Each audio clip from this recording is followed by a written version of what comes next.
Hello and welcome to Car Dealer Live. My name is James Batchelor and thank you very much for joining us. Now, today on the show, I'm delighted to say I'm speaking with Chris Wiseman, the Managing Director of Wessex Garages, a dealership group that is one of the largest in the UK, with sites in the southwest of England and in Wales as well, and holds franchises for Nissan, Kia, Fiat, Hyundai, Mazda, Renault and Dacia.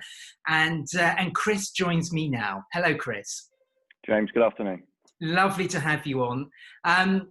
Just before we talk about the all-important month of September, because everybody wants to know how everybody's doing at the moment, can you just give us an update on 2020, really? Because it's been a challenging one, hasn't it? Yeah, to say the least, and probably what I'm going to talk to you, or what I'll tell you, won't be a lot different to a lot of other experiences out there. The lockdown at the end of March was crippling for the business, without a shadow of a doubt. It couldn't have come at a worse time for our industry.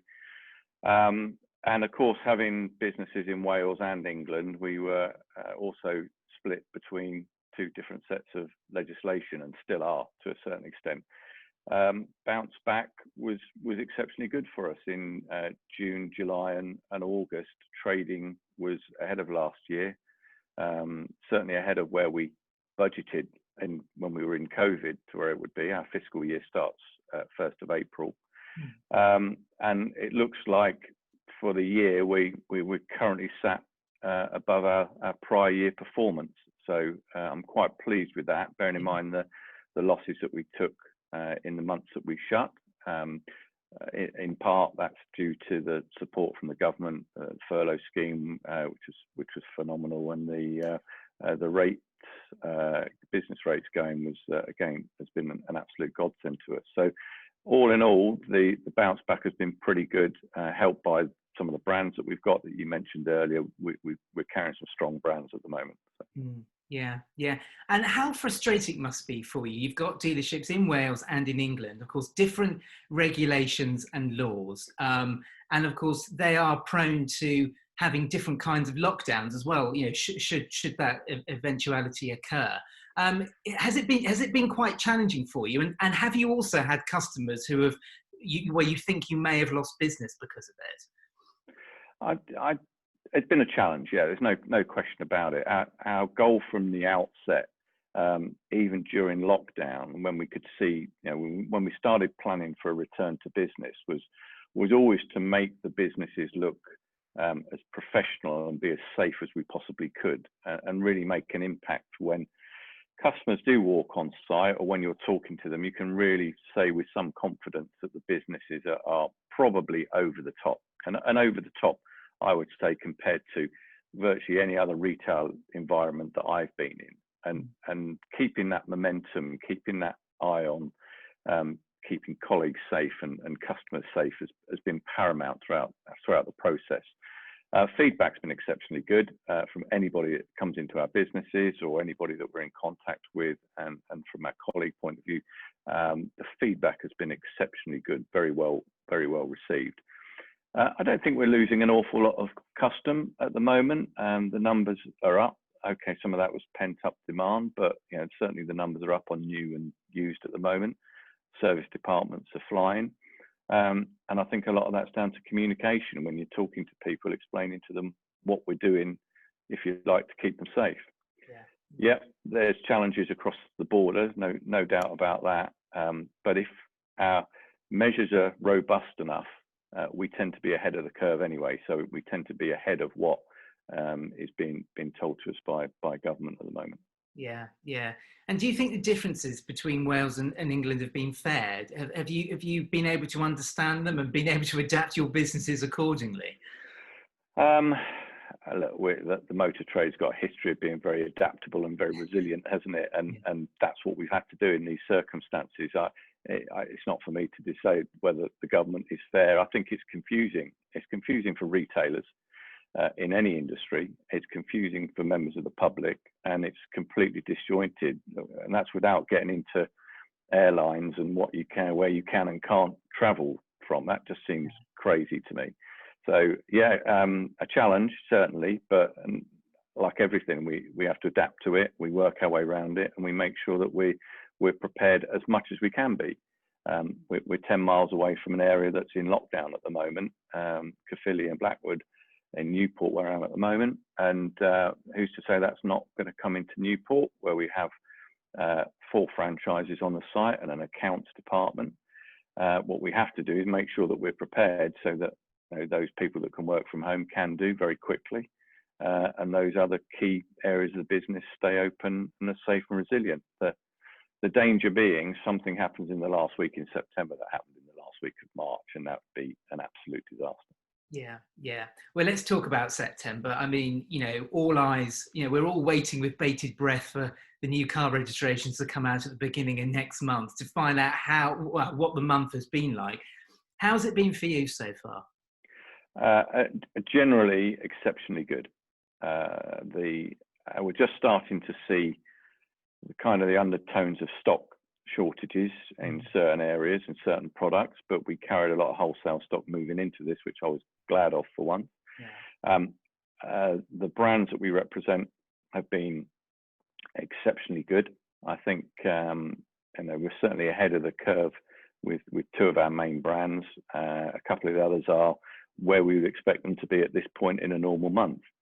Overall, I would say we will have a better, in terms of volume and profitability, we'll have a better September this year again. So that will be the 4th consecutive month for us, which is great. I think the feeling seems to be make September as good as you can get it, because you're not quite sure what's going to happen in October and November. I think we'll get a throwback. We'll get a bit of a carryover into October, but I think it's then when we'll really start to see some of the stock issues hit us. Yeah. And why do you think September's proven, well, the last few months have been the performance has been so good? Is it just because customers, there's a positivity in the air, they want to transact, and they just want to they're not going to let coronavirus put them off from buying a brand new car? I think there was clearly first and foremost, the pent up demand from the last week or so in March, and then the 2 to 3 months that we were in lockdown. There's a natural element of business that's always out there at this time of year, which has helped. And of course, there is a lot of money that people haven't spent on eating out, haven't spent on holidays, haven't spent on big purchases, that are now at the stage where they are saying, well, actually, no, if it's going to be like this for a while, then as long as my job is secure, then why shouldn't I have a car, or that pent up purchase? Why shouldn't I go for that? And I think that's quite a lot of it. I think people are, I wouldn't say they were super optimistic about anything at the moment, because of the press coverage of every industry and those people that are losing their jobs. So I don't think there's massive amount of optimism. I think there's a huge amount of frustration, and I think that's what you're seeing, where people are saying, well, actually, no, that I'm going to go ahead with that purchase now. That's probably slightly different to being super optimistic about something. Yeah. I mean, you've been MD for nearly a year now. That's right, isn't it? And yeah, a great year as well. I know. I was just going to say. I bet coronavirus wasn't in the game plan. So how much have you had to change your targets and expectations? I mean, I suppose it's quite easy to beat yourself up about all of this, really, isn't it? I think I'm, as probably most people are, I am an optimist when it comes to my job and my role. I think you have to be in any position of leading a business. It's been a challenge because, first of all, it was a discussion around Brexit and what was going to happen with Brexit. And then obviously everyone was trying to second guess that. And then, of course, COVID hit, and then that. If nothing else, it put me on a level playing field with a lot of other experienced managing directors, because no one's been through this. So I've said it before, every day is a school day when you get something like this. It's about learning as much as you can about the situation, learning as much as you can about your customers, adapting the business. That has been crucial to us, adapting to an online model or part of an online model. It's been essential to how we've moved through this process, and I think that will just continue to become a more important part of our business. Yeah. Well, let's talk about online sales, because it's something that everybody's interested in at the moment. I mean, How many of your customers are really starting to transact in that way? Have you seen an uplift, and is it a sort of a growing part of your business now? It depends how you categorize online. So are we seeing end-to-end online purchases at the moment? Very few, handfuls, if that. We're getting lots of strong commitment up front, and then still want to transact finally. My view of online and the team that we set up is about, first and foremost, changing our showroom system and our lead management system so that we could track every single online lead. So no matter where it came from, manufacturers' sites, our own website, Auto Trader, live chat, wherever it happened to be in the online space, if it comes into our business, it's knowing it's there, where it came from, and how it's dealt with. We've increased our response time to any online lead to less than 3 minutes, and in most cases, it's less than a minute to get back to a manufacturer, and that's between 8 o'clock in the morning and 9 o'clock at night. Okay. So we have a manned team dealing with those inquiries all the time. It's about giving them a professional response to that inquiry when it first comes in, and then more importantly, I think it's this.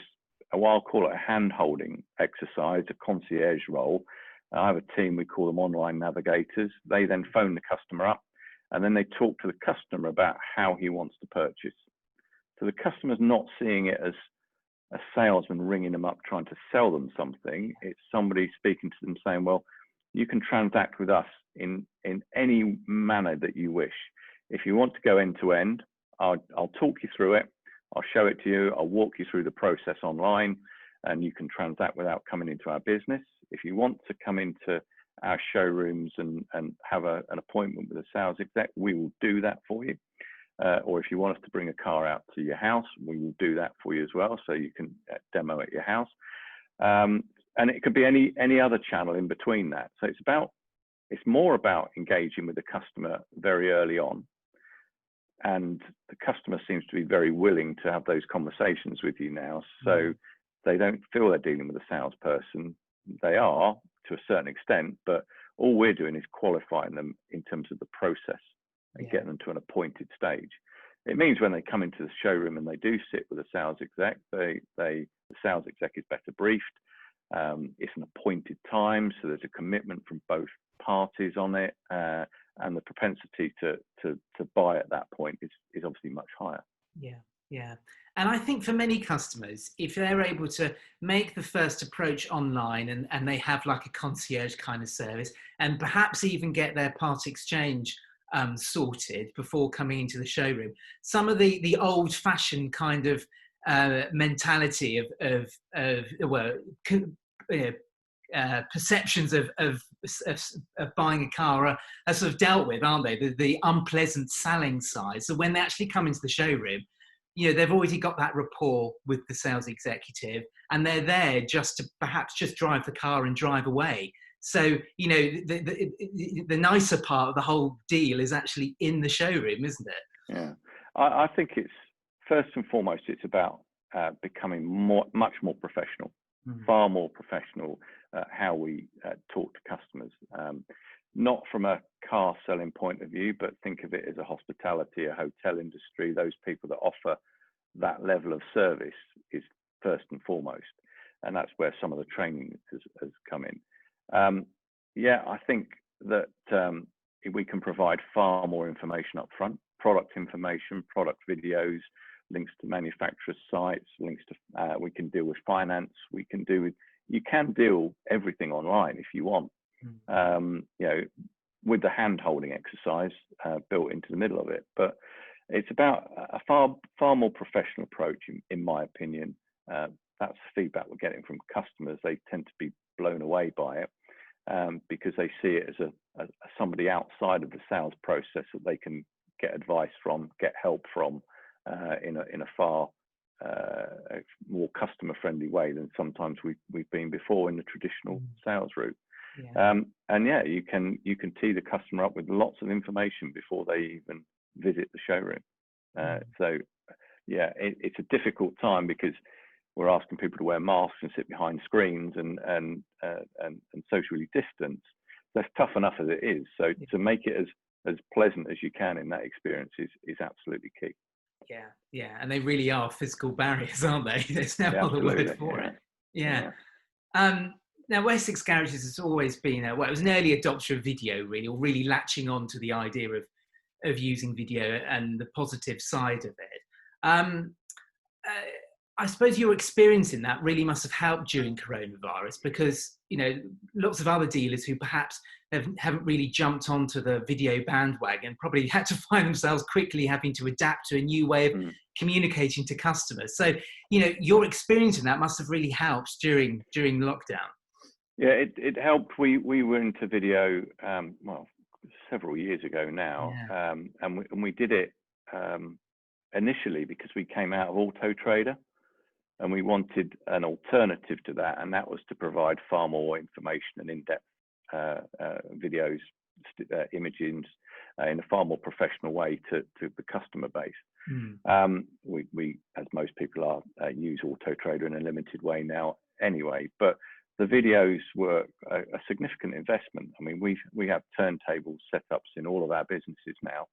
We have digital sales execs in all of our business whose job it is to photograph and get the media, video and get the media up there, and it's become quite a smooth operation now. It wasn't to start with. It was very frustrating, both with technology and space. But when you get into it and it becomes almost the backbone of the sales process, it makes it easier, especially for those online navigators, to be able to say, well, if you go on to, I'll watch it with you, Mr. Customer, go on, here's the video. If you click on that image, it'll open the door and you can see inside it. And you can answer all those questions, which there's a lot of people trying to answer that currently with, videoing on your phones and live walk rounds and those sorts of things, which are fine. But we don't have that many requests at the moment for that, because the videos are pretty good. And of course, on new cars, we use manufacturer online brochures and online videos, which are, superbly produced. So, yeah, I think it certainly helped us. It certainly gave us a bit of an edge, and I think it will continue to do that. And I think it becomes, the more information you can give customers now in a professional manner, the easier it is for them to put the trust in you as a business, as a reputable business to do business with. Yeah. No, I agree with you. I think if you can just set up that trust in the early stages of the sales process, I mean, the actual closing the deal towards the end is a lot easier because the customer's got all the information at their fingertips to make that decision, haven't they? So, let's just talk about used cars, because I mean, used cars has been well, I know used cars always do particularly well at times of sort of financial crises, but have you been surprised by it? Because I think we at Car Deal we're constantly writing stories about used cars, and the market's strength has actually caught us by surprise. How has it been for you, and have you found it quite surprising as well? It's been, as you just intimated there, it's been superb, absolutely superb. Our profitability has increased, our stock turns increased. Everything about used cars at the moment is a good news story, in my opinion.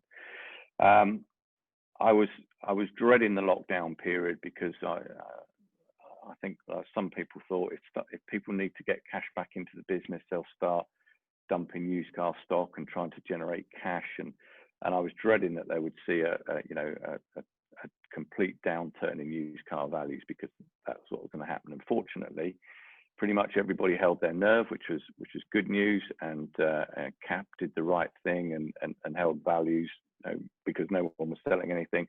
So all of the industry, I think, worked particularly well to maintain the where we are at the moment.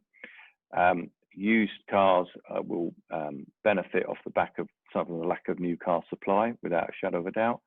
But overall, the values and our response and our profitability has been superb.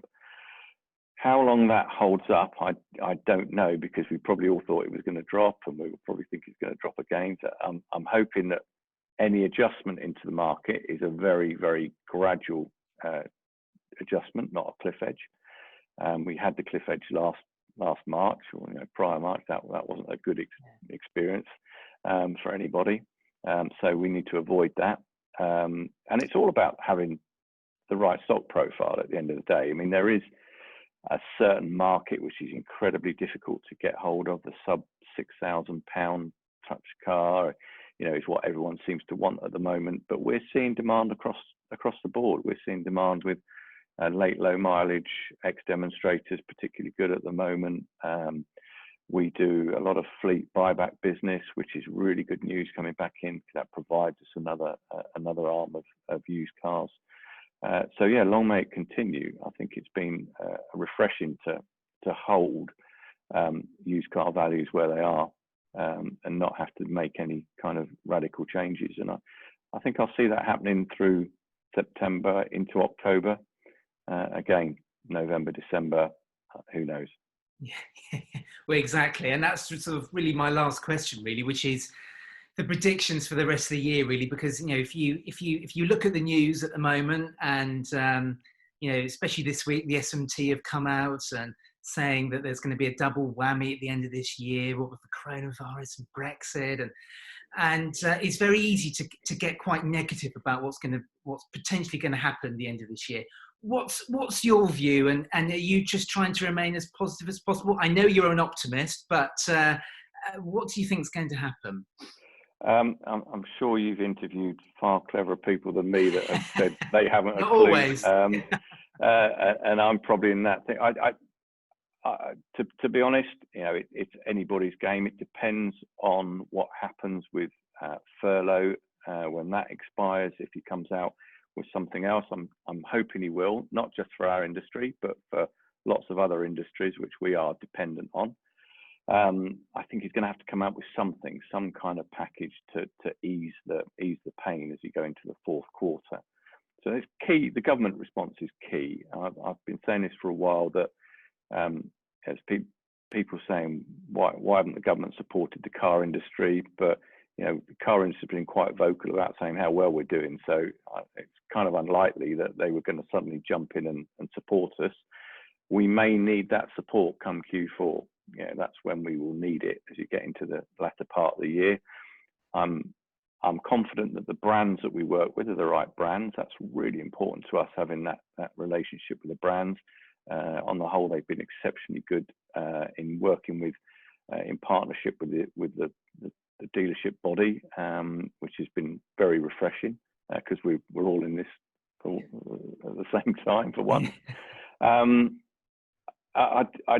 Where it's going to end up, I don't know. I don't see these restrictive measures in terms of face masks and social distancing easing up anytime soon. I think that's here till at least the end of the year. I think we are in danger of seeing a second spike, and if lockdowns become more widespread, I think that will be horrific for us and every industry. So if we can keep a common sense approach on it, if we can stick to these measures that we've got in place in the showroom environments, make them safe, give customers the confidence to still come out, and the government do their bit, then I think we're in half a chance to at least finish this year reasonably, and Q1 next year, who knows? It's anybody's guess. Yeah. Well, I share your optimism, Chris, and let's just hopefully that things sort of pan out for the best the rest of this year. But thanks so much for coming on. I really do appreciate it. Thank you. No, absolutely no problem. My pleasure. Thanks. So if you'd like to be involved in a Car Dealer Live just like this one, then please do email me, james.batchelor@blackbullmedia.co.uk. But until next time, thank you very much for watching, and bye-bye.